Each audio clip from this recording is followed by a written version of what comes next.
예, 먼저 감독님, 배우님 인사 말씀부터 들어보도록 하겠습니다. 제 옆에 최원영 감독님 먼저 인사 부탁드리겠습니다. 네, 차가운 수명 최현우입니다. 네, 안녕하세요. 저는 연수 역을 맡은 배우 윤성우입니다. 안녕하세요. 승현이 연기한 정민주라고 합니다. 안녕하세요. 네, 안녕하세요. 거품의 무게에서 서준 역을 맡은 김우겸이라고 합니다. 만나서 반갑습니다. 거품의 무게 연출을 맡은 최기다입니다. 반갑습니다. 회색질 만든 김홍용입니다. 네, GV 시작하기 앞서가지고 공지사항이 하나 있는데요. 그 질문을 해주시는 선착순 세 분께는 저희가 생각과자를 드리고 있습니다. 예, 그래서 생각과자가 드시고 싶으신 분께서는 빨리 손을 들어주시면 저희가 생각과자 드리도록 하겠습니다. 그 질문하실 시간 좀 드리기 위해서요. 제가 감독님, 배우님께 공통 질문 하나 드리고 나서 관객분들 질문 받아보도록 하겠습니다. 먼저 감독님들께는 먼저 어떻게 아이디어를 얻어가지고 이 영화를 연출하게 되셨는지에 대해서 여쭤보겠습니다. 청년 감독님도 말씀 부탁드릴게요. 이게 원래는 소년이 주인공, 그러니까 어떻게 보면 영화 속에서 그 윤성호 배우가 원래 주인공인 이야기를 원래 생각을 했었는데 그때 당시 글을 같이 썼던 친구는 이제 본인의 어린 시절 얘기를 조금 생각을 했어요.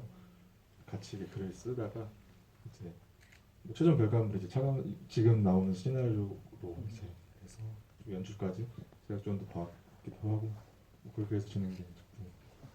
네, 최희자 감독님.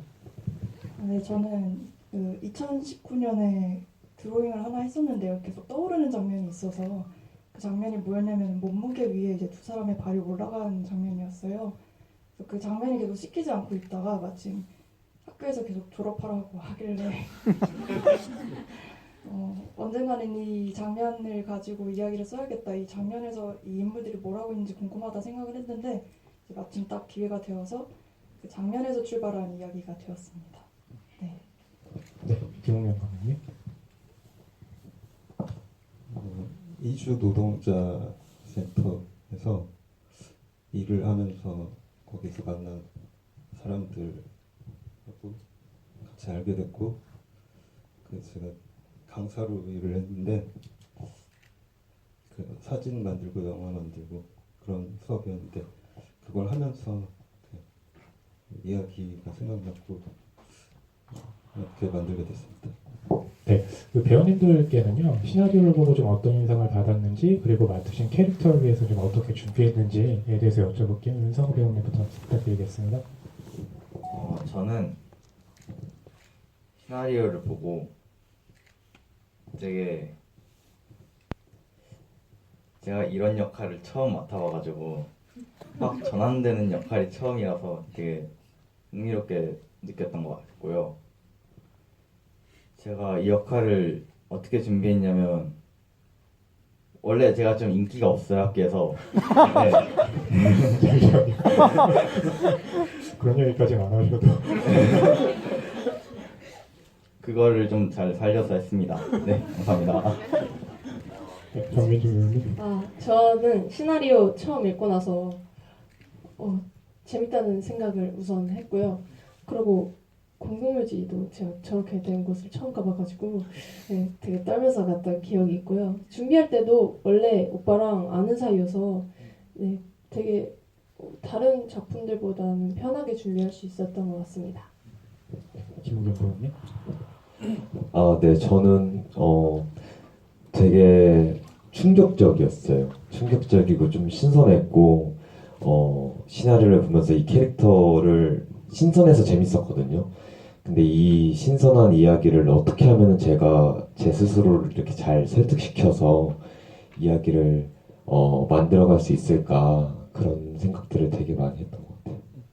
네, 그 회백질 같은 경우는 이제 앞에 나오시진 않았지만 이렇게 극에 등장하시는 분들이 실제 이주 노동자분 같기도 하고 또 마이너를 하는 거 보니까 연기들을 좀 하셨는지도 좀 궁금한데요. 그분들에 대해서 좀 소개를 해주신다면요. 대체로 서울 근교 공장에서 일하시는 분들이고 연기는 경험이 없으신 분들이었고 평소에 하는 일을 이렇게 보여지는 어떤 그 자기들이 만드는 상품이나 제품 없이 그거 없이 몸으로 보여지는 걸로 이렇게 액션을 해보자. 그래서 그런 장면이 나왔습니다. 알겠습니다. 관객분들 질문 있으시면 질문 받아보도록 하겠습니다. 먼저 손 들어주신 분께 손 들어주신 건가요? 첫 번째 생각하자. 질문 들어보도록 하겠습니다. 말씀하시면 돼요. 영화 다 너무 잘 봤고요. 너무 재밌었고, 근데 그 영화 보고 나서도 그 거품의 무게에서 그 거품이 어떤 거품을 의미하는지를 잘 모르겠어가지고 제목의 의미에 대해서 질문드립니다.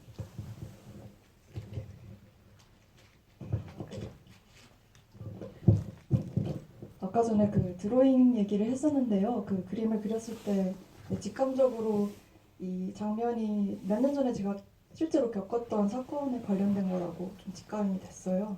그 사건 여러 개가 좀 있긴 하지만 어쨌든 그 사건을 겪은 이후에 제가 그 감정을 제대로 소화하지 못한 것 같다는 생각이 들었고, 그 사건에 대해서 지금 자세하게 얘기하기는 어렵지만 좀 위태로운 사람이 제 곁에 있었고, 그 사람을 볼 때마다 좀 거품 같다는 생각을 했었어요.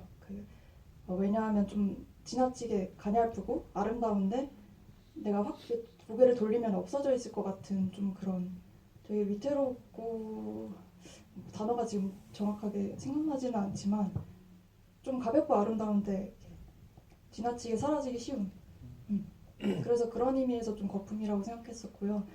거품은 좀 한없이 가볍지만 좀 되게 무거워질 수 있다는 생각에 그런 제목을 붙였고, 조금 더 나은 제목을 찾아보려고 했지만 너무 생각이 안 나서 이렇게 가제가 실제 제목으로 됐습니다.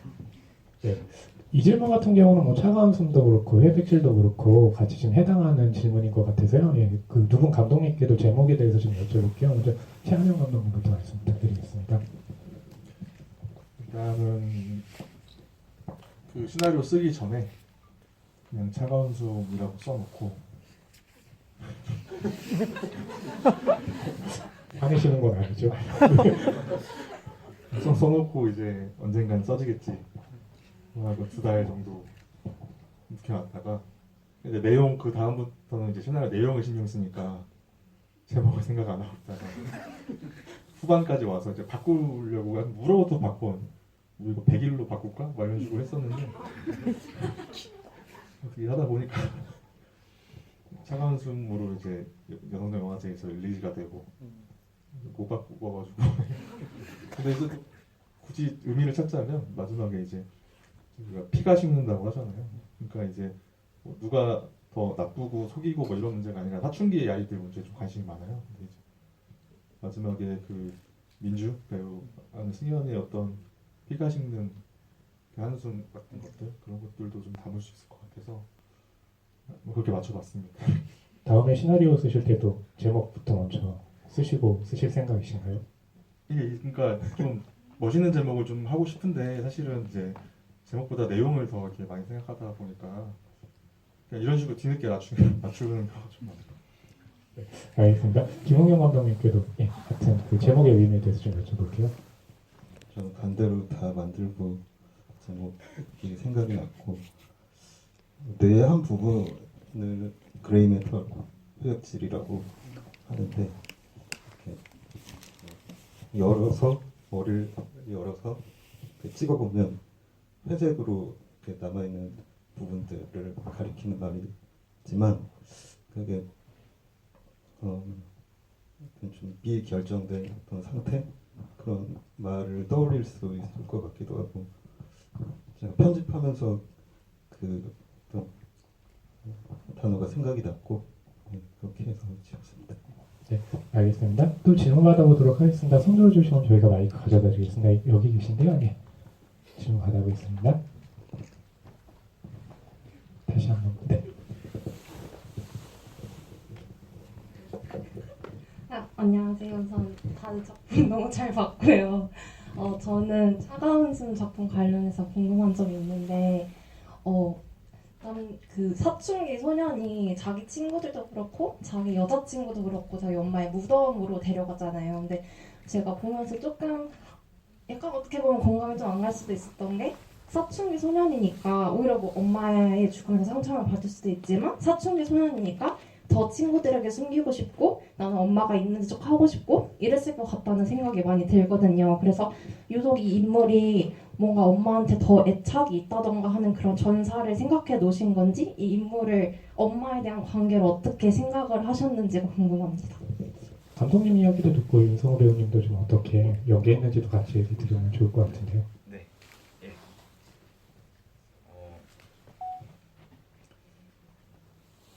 저는 일단 엄마를 되게 그래도 자랑스럽게 여겼던 아들로 생각했습니다. 네. 감독님께 맞으면 물론 이제 캐릭터 전사는 되게 중요한데 사실은 이제 이 짧은 영화 속에서 이제 굳이 이 성호가 그러니까 이제 연수가 엄마의 무덤에 같이 가자라고 하는 설정하는 거는 사실은 이제 그런 전사에 더 치중한 것보다도 그 영화 속의 상황에 조금 더 치중을 해요. 보면 이제 재준이 같은 경우에는 이제 조금 더 알파메 같은 모습을 보여주거든요. 근데 사실은 이제 현실 생활에서는 재준이처럼 이렇게 의도가 너무 뻔하고 이런 것보다도 어떻게 보면 이제 연수처럼 약간 조금 더 연약한 모습을 더 무기로 삼는 그런 경우가 좀 많거든요, 사실은. 그래서 그런 모습을 담다 보니까 굳이 이제 엄마 무덤이라든지 이런 요소로 등장을 시킨 거고요. 전사를 생각했다면은 사실 근데 그런 전사보다도 그 한자를 좀 전 한자를 잘 몰라서 근데 촬영을 하고 나서 봤는데 그 비석이 잘 보이거든요. 해주오 씨라고 피드백 주시는 분들이 할머니 무덤이다. 저는 생각도 안 하고 있었는데 그래서 이거 CG 해라. 근데 사실 근데 요런 얘기에서 더 나갔던 것이 어떤 분들 같은 경우에는 애초에 저기가 엄마 무덤 맞을까? 라는 생각까지도 해서 저는 되게 좀 제가 생각을 전혀 안 했음에도 그런 전사로서 좀 더 기능을 장치로서 기능을 하지 뭐 배우의 엄마와의 관계라든지 이런 것들을 더 부각시키려고 전사를 꼼꼼하게 하고 말해주지도 않았는데 오늘 들은 거 보니까 잘 생각한 것 같습니다. 그 정민주 배우님께서는 아까 이제 윤성호 배우님하고 굉장히 좀 친하다고 하셨잖아요. 근데 이제 영화를 보게 되면 사실은 굉장히 어색한 그런 분위기가 연출되는데 그런 친한 관계가 혹시 연기를 하는 데 있어가지고 좀 방해가 되지는 않았는지 궁금한데요. 아이고 방해가 되지는 않았던 것 같고요. 네, 그쵸. 많이 만나고 많이 대사도 해보고 만날 때마다 해보고 하니까 입에 더 잘 붙는 것 같기도 하고. 근데 또 연기할 때는 친한 바이브보다는 그리고 연기하는 거를 본 지 좀 오래됐어요. 그래가지고 네, 연기할 때는 뭔가 친하다는 느낌은 잘 안 들었던 것 같아요. 김우겸 배우님께는 이제 아까 그 최희다 감독님께서 그 인물에 대해서 좀 가볍지만 굉장히 좀 위험하고 치명적인이라고 이제 소개를 해주셨는데 실제 그런 이야기를 좀 나누셨는지 그리고 나눴다면 캐릭터를 좀 연기하는 데 도움이 됐는지도 궁금하거든요. 네, 이런 완전 똑같은 이야기는 아니지만 감독님이 느꼈던 이야기에 대해서 직접 경험했던 이야기에 대해서 들었었어요. 그러니까 정말 소중하게 생각했던 사람이 잠깐 사라졌는데 개인적으로 사적으로 느꼈을 때는 굉장히 정말 이 사람이 한순간에 사라질 수도 있겠다라는 아주 개인적인 경험을 저한테 얘기를 해줬었는데 그게 저한테는 좀 와닿았고 사실 시나리오를 읽었을 때 이 엄마가 사라진다는 그리고 내가 부양해야겠다는 어떤 그런 책임감이나 생각이 좀 와닿지 않았었는데 근데 이 이야기를 통해서 좀 뭐랄까 이게 개인이 느끼는 거는 정말 다를 수도 있겠다. 그래서 좀 더 제가 어떤 여지를 두고 믿음을 갖고 좀 그걸 이해해 보려고 많이 노력했던 것 같아요. 그런 부분에서 서준이를 이해하는 데 도움이 됐던 것 같아요. 네, 알겠습니다. 또 질문 받아보도록 하겠습니다. 세 번째 관객 앞에 계신데요. 네, 질문 받아보겠습니다.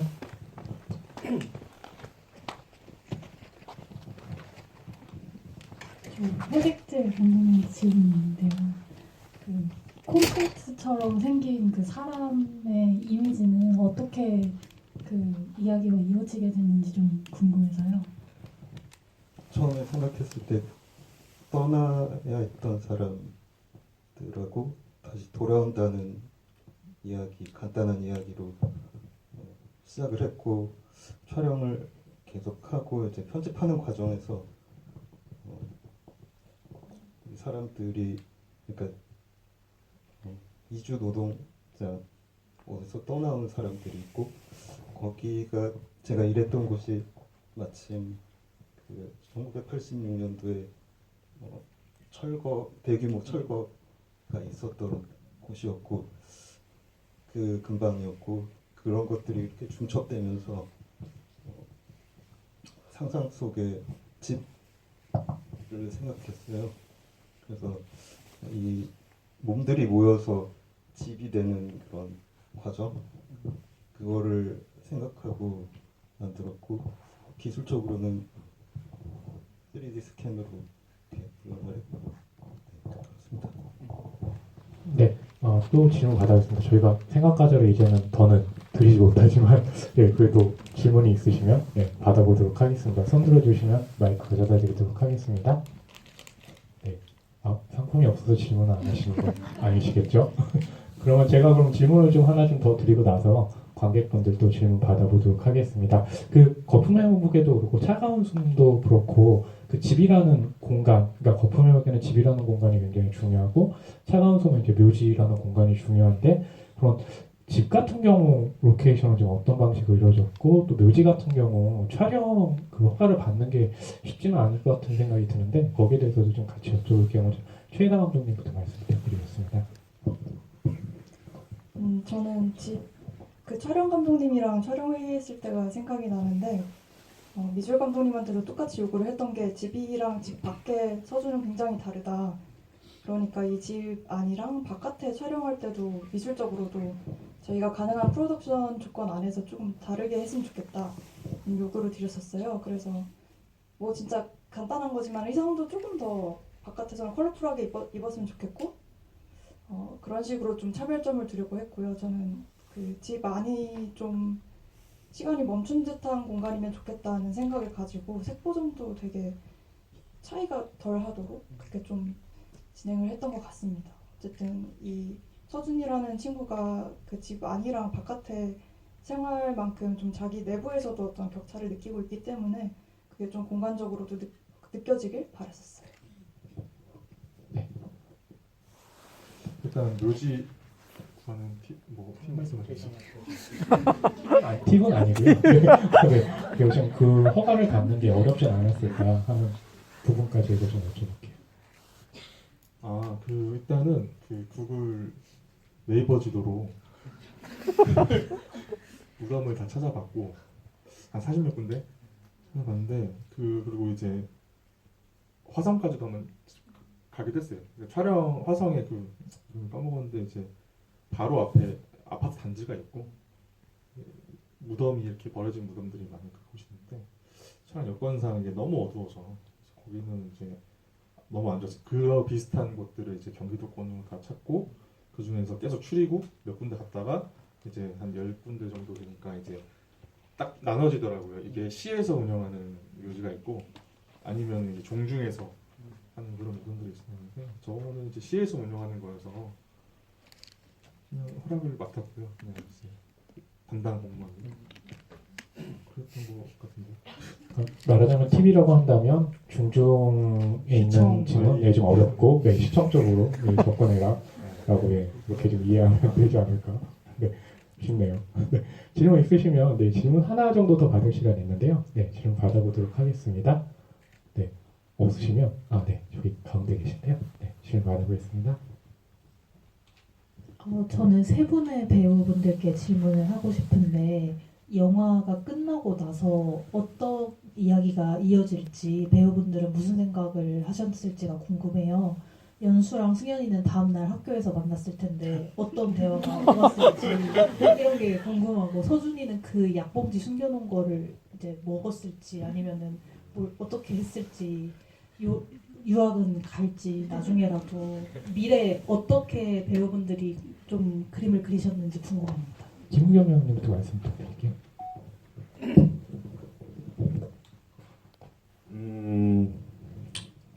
어떻게 됐을까요?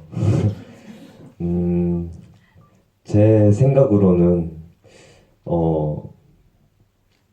제가 스스로 그렇게 생각했다는, 혼자 그렇게 책임감을 느끼고 혼자 그렇게 무겁게 심각하게 생각했다는 것에 대해서 좀 부끄러워질 것 같아요.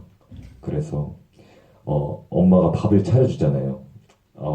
엄마구나 이런 생각이 들 것 같으면서 진정한 이기심을 부릴 것 같아요. 막 엄마를 심각하게 챙기거나 저 혼자 뭔가 엄마의 모든 것을 떠맡으려고 한다기보다는 엄마의 어떤 밥을 먹으면서 유학을 가겠다는 생각을 할 것 같아요. 네. 정민주 배우님. 이 엔딩이 원래는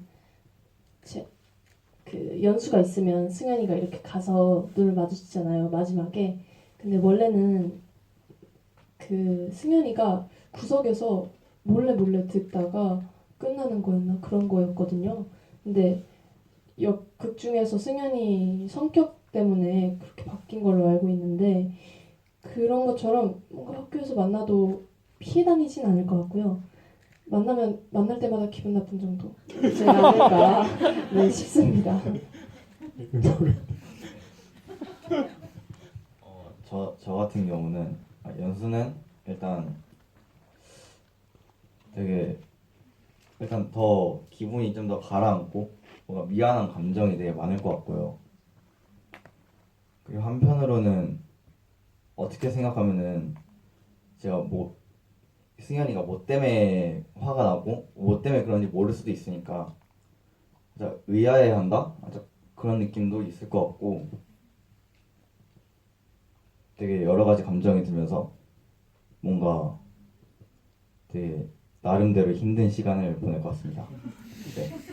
네, 알겠습니다. 저희가 거의 다 시간이 돼가지고요. 앞에 계신 감독님, 배우님 마지막 인사 말씀과 함께 혹시 준비하고 계신 작품도 있다면 그것까지 좀 함께 말씀 부탁드리겠습니다. 김홍용 감독님부터 말씀 부탁드릴게요.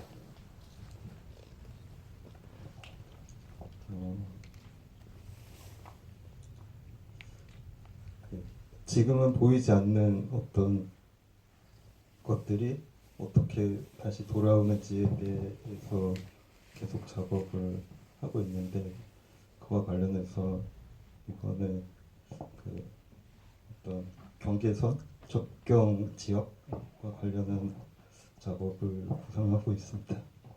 네, 알겠습니다. 네, 최희나 감독님.